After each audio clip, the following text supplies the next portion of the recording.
gotta Look at that bad chicken! Now that's a carrot. species. Oh yeah, it's not a chicken. Whoa, look at that one! Wow! So funky fat. I'm gonna make a video on how we plant carrots, because it's planting these darn things that is what makes it so that they work. And we'll check that out in the spring. Next thing you know, the birds will be chirping. It'll be springtime. Chirping. Got a lot more to pick. Oh, cute! Good? All right, we just fast forwarded about 6 months. It's springtime now. We've been eating those lovely carrots all winter, and I want to show you how we're growing them. There's a lot of good ways to grow carrots. I'm not saying this is the only way, but I've been doing it for a while, and I have struggled with a whole bunch of parts of it, and I feel like this works. You'll see a bunch of lumber in our garden here. We have a sawmill, so we actually skim off the first part of the round of the log. That works great as a weed reducer and making the channels where our carrots are gonna go. We do the same thing with our beets. So this is good topsoil. I've already fluffed this stuff up in the spring.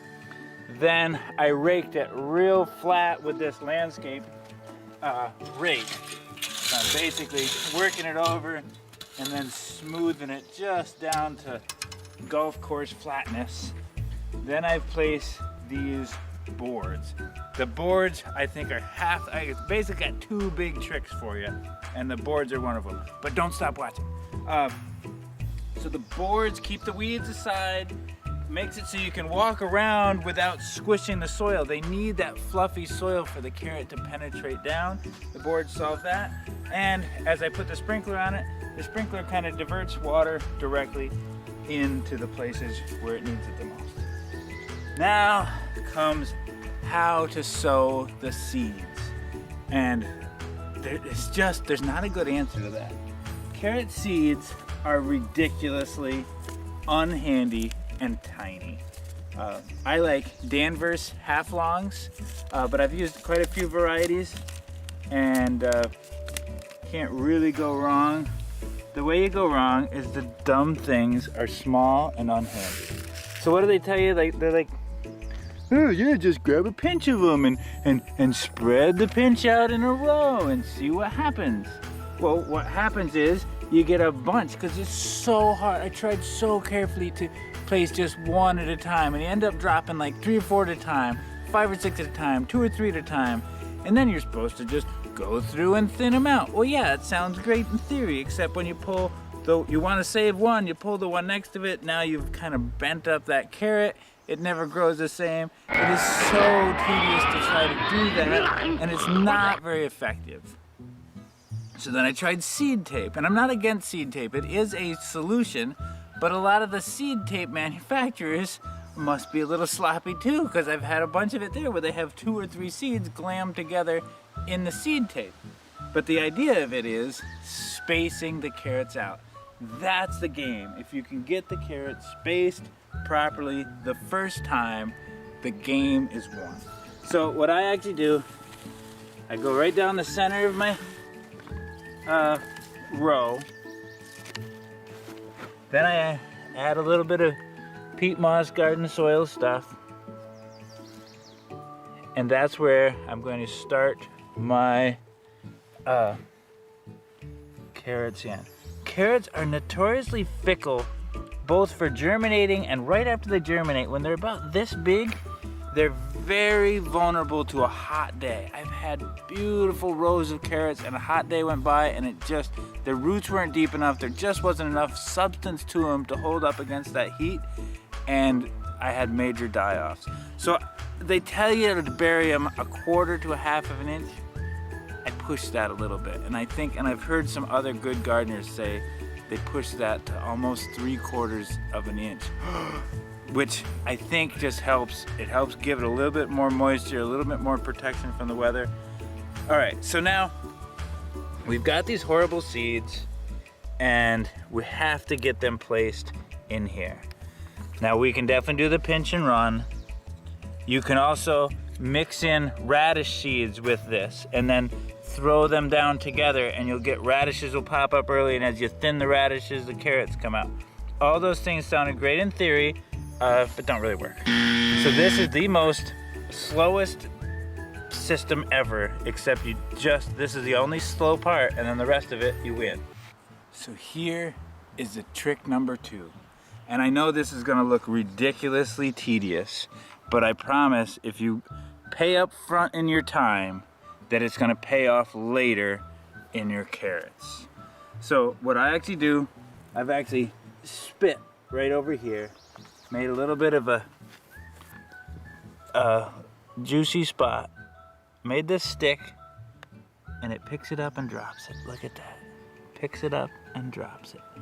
And I'm paying attention carefully to where I have been. They actually say, and I don't know if this is true or not, that if you use your own saliva, that the carrot will figure out whatever nutrients you're short on and build it into the carrot.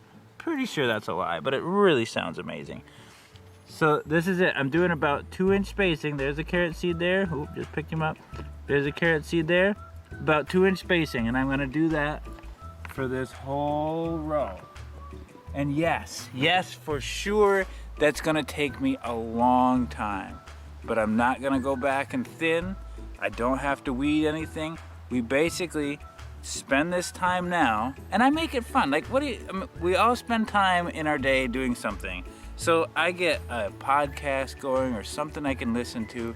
I know it's gonna take a while, but I just kind of sit there and enjoy the process of running these rows out.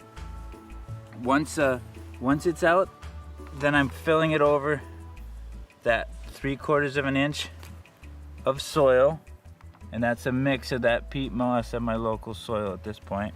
Kind of compact it because I don't want those little buggers to dry out. I know I'm doing 2-inch spacing. I might end up, some of them are gonna fail. I might end up with 4-inch spacing eventually. I may have to do a little bit of thinning, but not very much.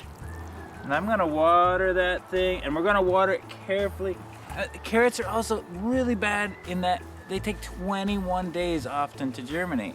So you just have to be diligently watering in just pure faith that there's something going to happen. But it does. And once you've got it set up like this and pay it all forward in the beginning in your time, this is how we have made some really good carrot harvests. We actually carried through in a root cellar the carrots from that giant wagon load. We're still eating some of those carrots. Like, we have carried through a whole winter feeding our family and my extended family carrots.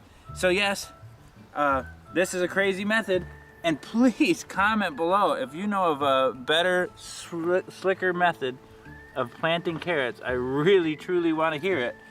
But the other idea is sit back and enjoy the ride.